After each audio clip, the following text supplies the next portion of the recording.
देखिए अपवर्तक पढ़ेंगे आप आज, बहुत ही आसान है, एकदम समझ में आ जाएंगे। देखिए मान लीजिए हमें 6 का अपवर्तक निकालना है, तो देखिए 1 से शुरू करेंगे, 1 की गुणा 6 से करेंगे, 1 छंग 6, फिर 2 की गुणा किससे 3 से, 2 तिया 6, फिर 3 की गुणा 1 2 3 की गुणा किससे 2 से, 3 दूनी 6। देखो 3 यहाँ आया था, 3 यहाँ आ गया, रिपीट हो गया। तो देखिए हम ये वाले संख्याएं ले लेंगे, 6 बराबर 1 2 3 और 6, ये हो जाएंगे इसके अपवर्तक। फिर दोबारा सुन लीजिए, अगर हमें किसी भी संख्या के अपवर्तक निकालने हैं तो पहले 1 से उसकी गुणा करेंगे, फिर 2 से करेंगे, फिर ऐसे 3 से करेंगे, 4 से करेंगे, जहां वो रिपीट हो जाएगा दोबारा आ जाएगा वहीं छोड़ देंगे और उससे ऊपर वाली सारी संख्याएं ले लेंगे, वो सारे बन जाएंगे उसके अपवर्तक। समझ में आ गई होगी। देखिए मैं तुम्हें इसे वैसे भी बता दे रहा हूँ। अगर देखिए 6 है, 6 को काटिए, छोटे से छोटे पहाड़े से काटते हैं, किससे कटेगा 2 से कटेगा, 2 तिया 6, 3 कम 3, क्या क्या संख्या आई, 1 आया, 2 आया, 3 आया और क्या आया 6। इन सबको यही लिख लेते हैं, 1 2 3 और 6, यही हो जाते हैं इसके अपवर्तक। आप ऐसे भी निकाल सकते हैं, आप ऐसे भी निकाल सकते हैं। छोटी संख्याएं हैं तो ऐसे निकाल लीजिए, बड़ी संख्याएं हैं तो ऐसे निकाल लीजिए। कैसे, देखिए अगर मुझे निकालने हैं, मान लीजिए 12 के अपवर्तक निकालने हैं, कैसे निकालेंगे, 1 गुणा 12, 12 कम 12, फिर 2 गुणा 2 छंग 12, फिर 3 चौक 12, फिर इधर बढ़ाते रहते हैं, 1 2 3 अब 4 तिया 12, रिपीट हो गया, 4 रिपीट हो गया, तो बस यही छोड़ दीजिए। ये क्या हो गए इसके अपवर्तक, तो 12 के अपवर्तक हो गए 1 2 3 4 6 और 12, ये होते हैं 12 का अपवर्तक। अगर आप गुणनखंड विधि से निकालेंगे तो देखिए इस तरह से निकल जाएंगे, 2 से काटिए, 2 छंग 12, 2 तिया 6, 3 कम 3, कौन सी संख्या से कटा, 1 से, 1 ये रहा, 2 से 2 ये रहा, 3 से 3 ये रहा, और क्या कहते हैं 6 से 6 ये रहा, 12 से 12 ये रहा, 4 नहीं आया। तो आप देखिए इससे मत निकालिएगा, इससे कहीं कहीं गड़बड़ पड़ जाती है, आप इस विधि से निकालिएगा, इससे बहुत आसान, इससे मत निकालिएगा। छोटी संख्या वहां आ गई मगर यहाँ 4 नहीं आ रहा है, 4 कैसा आएगा वो भी बता रहा हूं मैं। देखिए ऐसे आएगा कि 2 छंग 12, 2 तिया 6, 3 कम 3, तो देखिए इन दोनों की गुणा करिए, 2 दूनी 4, 4 भी बन गया, 3 भी है, 1 भी है, 2 भी है और 6 भी है, तो ये हो जाएंगे इसके अपवर्तक। समझ गए कैसे निकालते हैं अपवर्तक, आप आसान तरीके से निकाल सकते हैं। अब देखिए अगर और बड़ी संख्या के निकालने हैं, मान लीजिए ये हमें निकालने हैं,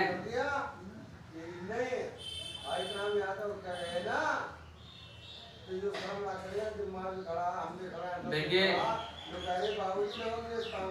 256 के कैसे निकालेंगे, 256, देखिए काटिए, 6 2 से कटेगा, 2 कम 2, 5 से पढ़ेंगे, 2 दूनी 4, 16 हो गया, 2 अट्ठे 16, फिर 2 से काटिए, 2 छंग 12, 2 चौक 8, फिर देखिए 2 तिया 6, 2 दूनी 4, फिर देखिए 2 से काटिए, 2 कम 2, 1 बचा, 2 छंग 12, फिर 2 से काटिए, 2 अट्ठे 16, 2 चौक 8, 2 दूनी 4, फिर देखिए 2 कम 2, तो इसके अपवर्तक क्या हो गया, देखिए 1 है, 2 है, फिर उसके बाद देखिए 4 4 है, फिर उसके बाद 8 है, फिर उसके बाद 16 है, फिर उसके बाद 32 है, फिर उसके बाद 64,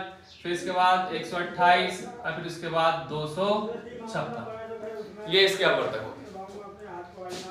इस तरह से आप आसानी से अपवर्तक निकाल सकते हैं। सीख गए होंगे। दोबारा बता दे रहा हूँ, जल्दी से देख लीजिएगा। 6 हम इस तरह से निकाल सकते हैं। 1 की गुणा करिए 6 बार, 1 छंग 6, फिर 2 तिया 6, फिर 1 2 3 आएगा, 3 दूनी 6, 4 के बारे में तो 6 आएगा नहीं, तो देखिए यहाँ रिपीट हो गया 3, यहीं रोक देते हैं। फिर ये वाली संख्या इसके अपवर्तक हो जाते हैं 1 2 3 6। ऐसे आज मैंने 12 के निकाले। देखिए 1 की गुणा 12 से करी, 12 कम 12, फिर 2 की गुणा 2 छंग 12, फिर 3 चौक 12, फिर 4 आएगा, 4 तिया 12, 4 रिपीट हो गया। तो देखिए ये वाली संख्याएं हो गई, ये इसके अपवर्तक हो गई। 1 2 3 4 6 12, 1 2 3 4 6 12 इसके अपवर्तक हो गई। आप इस तरह से निकाल सकते हैं। देखिए 2 से काटिए, 2 छंग 12, फिर 2 तिया 6, 3 कम 3। अब देखिए इसके अपवर्तक क्या हो गए। देखिए अपवर्तक का मतलब होता है उससे वो संख्या कटनी चाहिए। देखो 1 हो गया, 2 हो गया, 3 हो गया, 6 हो गया, 6 से 12 कट जाता। और देखिए इन दोनों की गुणा करेंगे हम तो 2 दूनी 4, 4 से 12 कट जाता है, तो 4 भी इसका अपवर्तक हो गया। ऐसे हम 256 निकाल लें तो हम इस विधि से निकालेंगे तो थोड़ा बड़ा सा हो जाएगा, तो हम देखिए हम इस विधि से निकाल लेंगे। इनके सबके टुकड़े कर लेंगे, गुणनखंड कर लेंगे। सबसे छोटा 1, फिर 2 के बाद देखो 3 कहीं नहीं है, फिर देखिए 2 से अभी 4 से भी ये चला जाता है, फिर ये वाले संख्या लिख लेंगे हम 4 8 16 32 64 128 256। ये हो गए इसके अपवर्तक। समझ गए। अब देखिए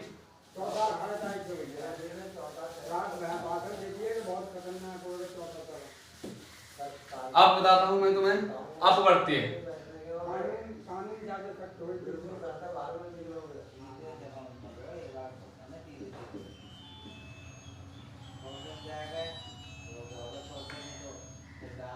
अपवर्तीय देखिए बच्चे कंफ्यूज हो जाते हैं, अपवर्तक अपवर्तीय है क्या। अपवर्तक मैंने तुमको बता दिया, जिससे वो संख्या कट जाए वो अपवर्तक। मतलब जो संख्या उससे छोटी छोटी संख्या लेनी है, वो संख्या लेनी है, उससे छोटी छोटी संख्या लेनी है, जिससे वो संख्या कट जाए वो अपवर्तक। और अपवर्त्य क्या है कि उस संख्या से बड़ी संख्याएं जिसमें उसका पहाड़ा चला जाए वो अपवर्तक।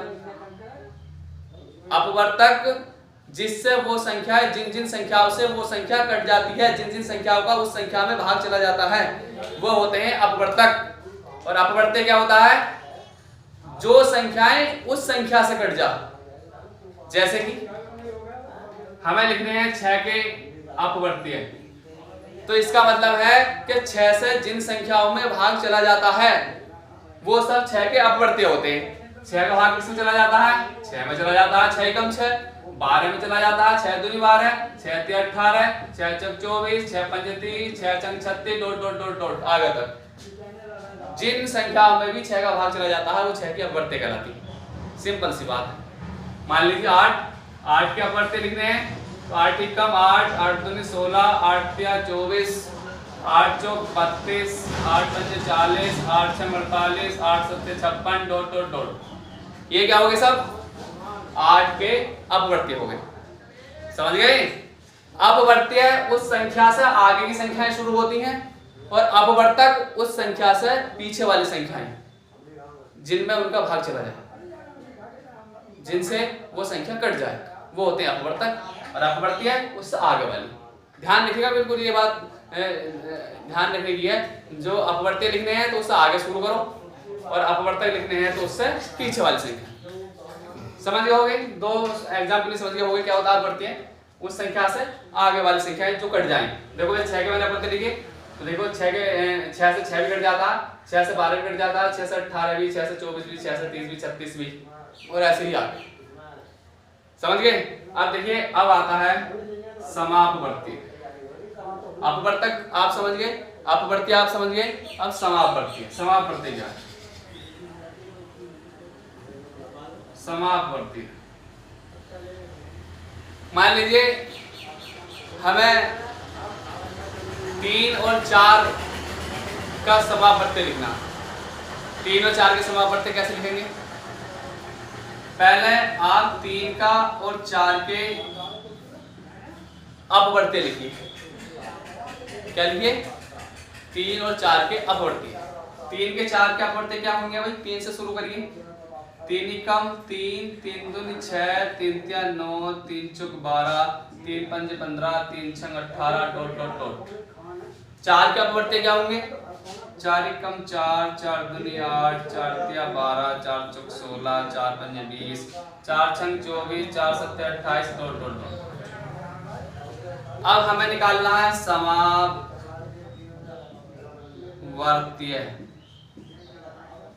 तो समावर्तीय कौन कौन सी संख्याएं हो जाएंगी?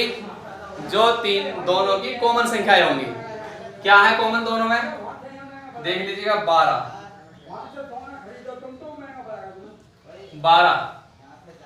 12 समावर्तीय है। आगे देखिए आगे कोई संख्या मिल रही है। अगर आगे कोई संख्या मिलती है तो समझ लीजिए वो भी क्या है? समावर्तीय हो जाएगी। दोनों में 12 है, 12 लिख लिया हमने, तो 12 क्या हो गई? 3 और 4 की समावर्ती। आगे भी लिखेंगे हम, अगर आगे मिलेगी संख्या तो वो भी समावर्ती है। इसी तरह से अगर मान लीजिए हमें 6 का और 8 का समावर्ती निकालना है तो पढ़िए। 6 एकम 6, 6 दूनी 12, 6 तिया 18, 6 चौक 24, 6 पंजे 30, 6 छंग 36, 6 सत्ते 42 डॉट डॉट।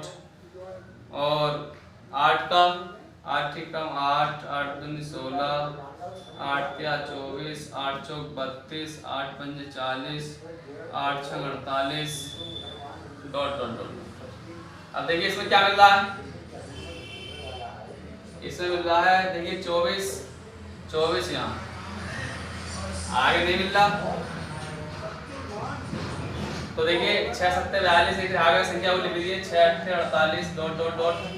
तो देखिए 48 भी मिल रहा है, तो ये हो गए इसके समावर्ती। तो समावर्ती